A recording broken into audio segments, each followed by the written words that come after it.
Burhanuddin SPD MPD dan Ibu Ria Erika Salti SIPM SI selaku dosen pengampu pada mata kuliah Etika Politik dan Pemerintahan.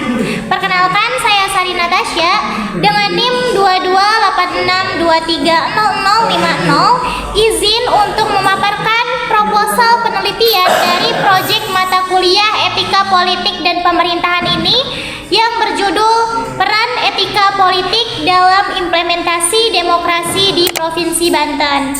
Pertama-tama yaitu bab 1 pendahuluan. Masuk ke latar belakang, jadi demokrasi di Indonesia khususnya di Provinsi Banten tumbuh dan berkembang berdasarkan nilai-nilai Pancasila yang memang menekankan pentingnya keadilan, tanggung jawab moral, serta kemanusiaan dalam kehidupan berbangsa dan bernegara.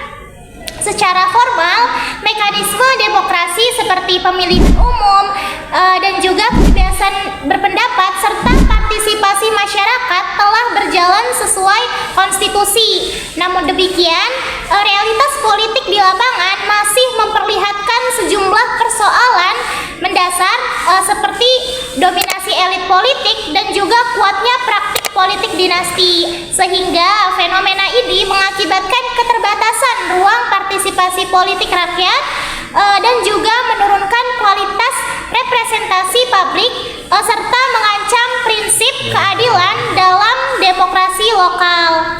Dan kondisi tersebut menegaskan perlunya penguatan etika politik sebagai fondasi moral bagi para aktor politik dalam menjalankan kekuasaan.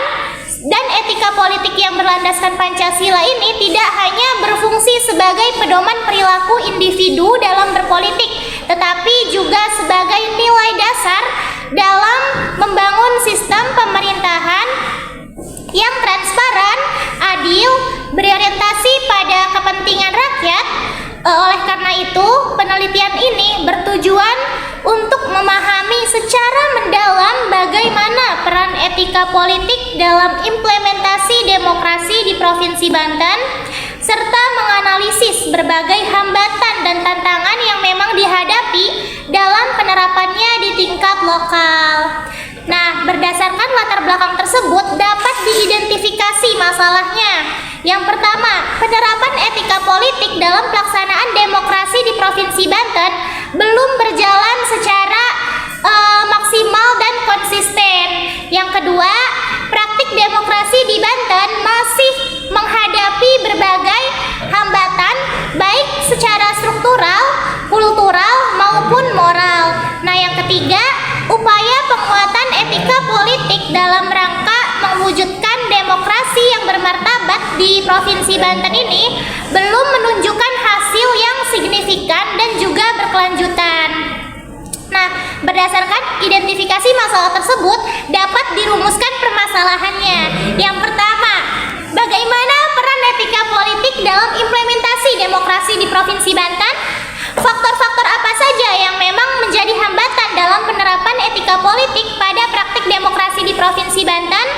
Serta bagaimana langkah dan strategi yang dapat dilakukan untuk memperkuat etika politik dalam mewujudkan demokrasi yang bermartabat di Provinsi Banten. Nah, tujuan dari penelitian ini yaitu untuk menganalisis peran dan fungsi etika politik dalam proses implementasi demokrasi di Provinsi Banten. Yang kedua, mengidentifikasi serta menjelaskan faktor-faktor yang menjadi hambatan atau faktor penghambat penerapan nilai-nilai etika politik dalam praktik demokrasi di tingkat lokal. Dan yang ketiga, mengkaji berbagai upaya kebijakan dan strategi yang dapat diterapkan guna memperkuat etika politik sebagai landasan moral dalam pembangunan demokrasi yang bermartabat dan berkeadilan di Provinsi Banten. Nah, selain itu, manfaat dari penelitian ini yang pertama ada manfaat teoritis. Jadi, penelitian ini diharapkan memberikan kontribusi bagi pengembangan ilmu politik khususnya dalam bidang etika politik dan kajian demokrasi lokal.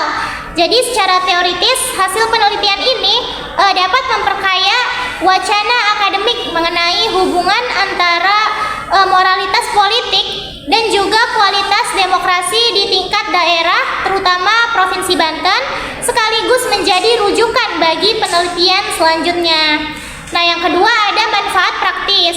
Jadi secara praktis, hasil penelitian ini diharapkan dapat menjadi bahan masukan bagi berbagai pihak yang terlibat dalam proses demokrasi di Provinsi Banten, seperti pemerintah daerah, partai politik, lembaga penyelenggara pemilu, dan juga masyarakat sipil agar dapat membangun budaya politik yang lebih etis, transparan, dan juga berorientasi pada kesejahteraan publik. Baik, selanjutnya yaitu bab 2, kajian teori. Yang pertama ada etika politik. Jadi, etika politik merupakan cabang etika yang menelaah nilai-nilai moral dan norma-norma yang seharusnya menuntun perilaku manusia dalam ranah politik. Yang tujuannya adalah untuk memastikan bahwa kekuasaan dijalankan secara jujur, bertanggung jawab, dan juga berkeadilan. Dalam konteks Indonesia atau di Indonesia ini, etika politik berpijak pada nilai-nilai Pancasila yang menegaskan bahwa kekuasaan harus diarahkan untuk kepentingan rakyat, kesejahteraan bersama, serta juga menjauhkan diri dari praktik-praktik korupsi, kolusi, dan juga penyalahgunaan wewenang. Dengan demikian, etika politik berperan penting dalam menjaga integritas moral penyelenggaraan negara agar demokrasi dapat berjalan sesuai prinsip keadilan sosial.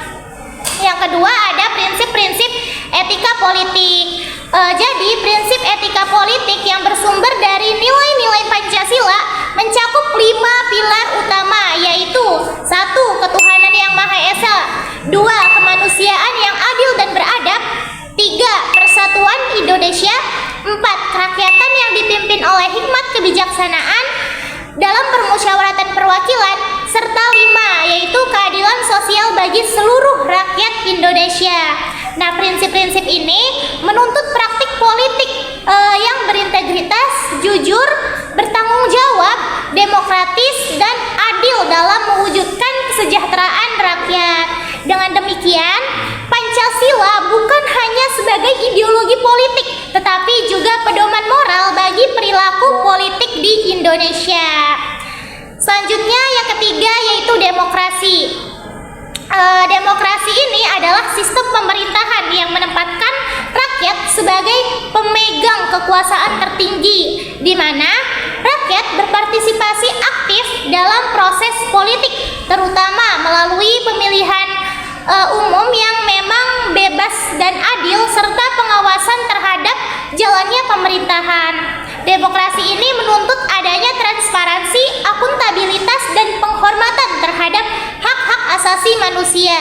Sistem ini tidak hanya menjadi mekanisme politik, tetapi juga cerminan nilai moral tentang kesetaraan dan partisipasi warga negara dalam menentukan arah kebijakan publik.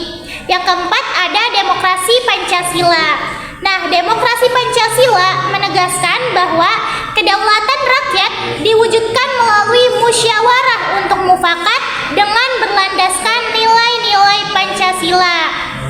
Model demokrasi ini menghormati hak asasi manusia, menjunjung tinggi persatuan bangsa, serta mengedepankan prinsip keadilan sosial, sehingga Pancasila berfungsi sebagai pedoman moral yang memang menuntun praktik politik agar tetap selaras dengan nilai-nilai kebangsaan, keadaban, dan juga kemanusiaan.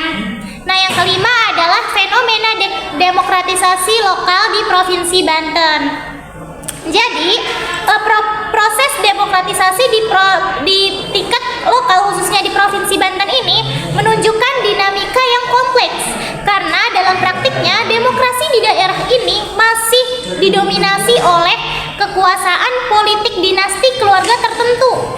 Dominasi ini berdampak pada menurunnya kualitas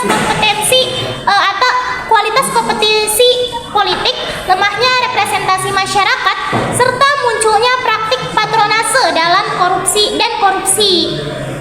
Sehingga fenomena tersebut menandakan bahwa demokrasi di Banten masih bersifat prosedural dan belum substansial. Oleh karena itu, diperlukan upaya yang serius dalam bentuk regulasi, pengawasan publik, serta pendidikan politik yang berkelanjutan guna memperkuat etika dan moralitas politik di tingkat lokal atau di Provinsi Banten.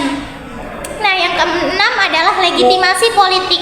Jadi, legitimasi politik merupakan bentuk pengakuan masyarakat terhadap kewenangan pemimpin dan lembaga pemerintahan yang diperoleh melalui proses demokratis seperti pemilu yang bebas, jujur, adil, dan rahasia. Legitimasi ini menjadi dasar kepercayaan publik yang menjamin stabilitas dan efektivitas pemerintahan. Ketika legitimasi politik tinggi, maka rakyat akan mendukung kebijakan pemerintah. Dan sebaliknya, bila legitimasi melemah akibat pelanggaran etika politik, maka kepercayaan publik akan menurun.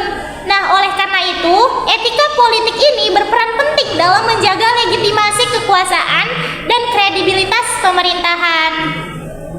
Baik, selanjutnya yaitu bab 3, metodologi penelitian. Jadi pada metodologi penelitian ini kita menggunakan yang pertama ada jenis dan pendekatan penelitian.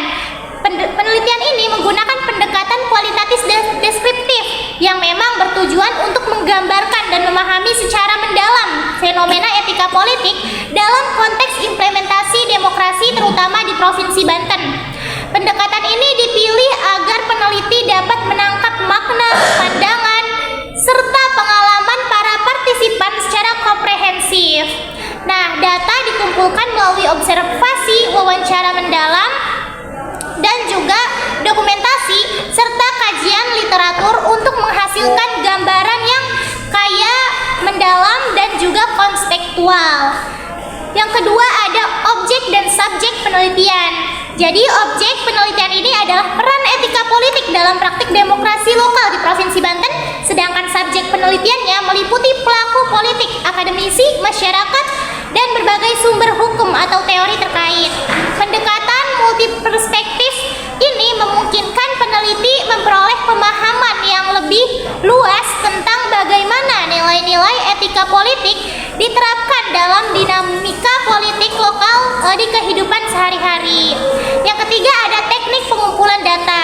Nah, teknik pengumpulan data dilakukan melalui wawancara mendalam dengan narasumber kunci, observasi langsung terhadap kegiatan politik, studi terhadap dokumen resmi seperti peraturan daerah dan laporan pemilu, serta kajian pustaka terhadap literatur akademik, dan juga penggunaan metode triangulasi dimaksudkan untuk meningkatkan validitas data dan memastikan hasil penelitian memiliki tingkat keandalan yang tinggi. Nah, yang keempat ada teknik analisis data. Jadi teknik analisis data ini dilakukan melalui 3 tahap utama. Yang pertama ada reduksi data, yaitu proses pemilahan dan penyederhanaan dan pemfokusan informasi yang relevan dengan tujuan penelitian. Yang kedua, penyajian data yang dilakukan dalam bentuk uraian naratif dan visual seperti tabel atau diagram untuk memudahkan pemahaman pola temuan. Dan yang ketiga yaitu penarikan kesimpulan dan verifikasi, yaitu tahap merumuskan makna dan interpretasi dari data yang telah dianalisis, yang kemudian memverifikasi hasil melalui triangulasi untuk menjamin keabsahan dan konsistensi temuan penelitian. Baik, itu saja yang dapat saya sampaikan, kurang lebihnya mohon maaf. Wabillahi taufiq wal hidayah. Wassalamualaikum warahmatullahi wabarakatuh.